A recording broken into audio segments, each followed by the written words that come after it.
Hello students, आज हम कर रहे हैं कक्षा 7वीं पाठ 12 इंद्रप्रस्थ महाभारत में। देखिए इसमें क्या कह रहे हैं। द्रौपदी के स्वयंवर में जो कुछ हुआ था उसकी खबर जब हस्तिनापुर पहुंची तो विदुर बड़े क्या है खुश हुए। धृतराष्ट्र के पास दौड़े गए और बोले कि पांडव अभी जीवित हैं। राजा द्रुपद को क्या है जो कन्या है उसको स्वयंवर में अर्जुन ने प्राप्त कर लिया है। पांचों भाइयों ने क्या है विधि पूर्वक द्रौपदी के साथ क्या है विवाह कर लिया, शादी कर ली। और कुंती के साथ वे क्या है द्रुपद के लिए यहाँ पर कुशल से हैं। यह सुनकर धृतराष्ट्र हर्ष के से प्रकट हुए और बोले, भाई विदुर, तुम्हारी बातों से मुझे असीम आनंद हो रहा है। राजा द्रुपद की जो बेटी है वो हमारी बहू बन गई है, यह बड़ा ही अच्छा हुआ। उधर दुर्योधन को जो मालूम हुआ कि पांडवों ने लाख के घर की को क्या है आग लगा दी थी, किसी तरह से वो बचकर निकल गए हैं वहाँ से। बस 1 बरस तक कहीं छिप कर रहने के बाद उस पराक्रमी पांचाल की कन्या से विवाह कर लिया और अब वे पहले से ही क्या है अधिक शक्तिशाली बन गए हैं। तो उनके प्रति उनके मन में क्या है ईर्ष्या आग और अधिक क्या हो गई थी, बढ़ गई थी। दबा हुआ और फिर से जाग उठा। दुर्योधन और दुशासन ने क्या है शकुनी को अपना दुखड़ा सुनाया। मामा अब क्या करें। अब तो द्रुपद कुमार धृतद्युम्न थे और शिखंडी थे, वो भी क्या है साथी बन गए हैं। उसके बाद क्या है कर्ण और दुर्योधन क्या है धृतराष्ट्र के पास गए और एकांत में अकेले में उन्होंने दुर्योधन से कहा, पिताजी जल्दी ही हम इस ऐसा कोई उपाय करेंगे जिससे हम सदा के लिए है निश्चिंत हो जाएं।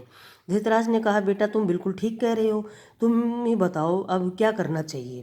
दुर्योधन कहता है कि तो फिर हमें कोई ऐसा उपाय करना चाहिए जिससे पांडव यहाँ पर आए ही नहीं, और क्योंकि यदि वे इधर आए तो जरूर राज्य पर की भी अपना अधिकार जमाएंगे। इस पर क्या है कर्ण को हंसी आ गई। उसने कहा, दुर्योधन अब तो 1 साल बाहर रहने और दुनिया देख लेने में ही क्या है उन्हें काफ़ी अनुभव प्राप्त हो चुका होगा। एक शक्ति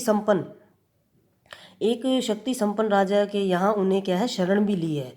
तिस पर क्या है जो तिस होती है मतलब गाली देना किसी को, तो उसके प्रति तुम्हारा बैर भाव क्या है उनसे छिपा नहीं है।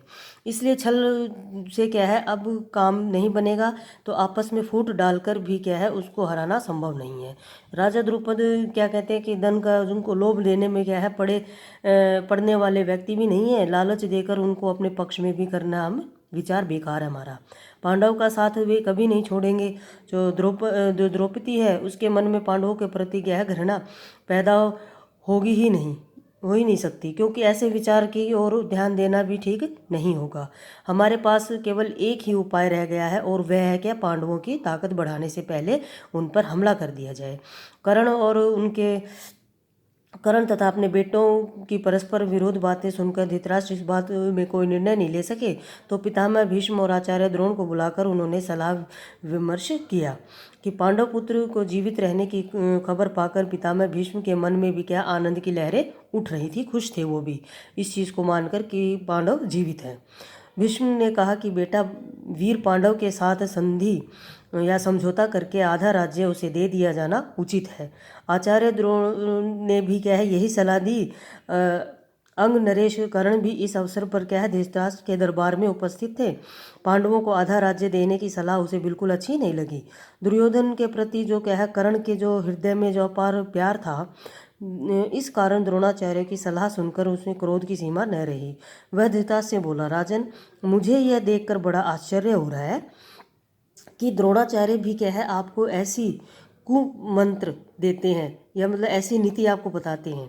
राजन, शासकों का कर्तव्य है कि मंत्रणा देकर की नियति को पहले परख लें, कि जो हम उनको बातें कर रहे हैं उनको हम पहले देख परख लें कि वो बात सही है या नहीं है।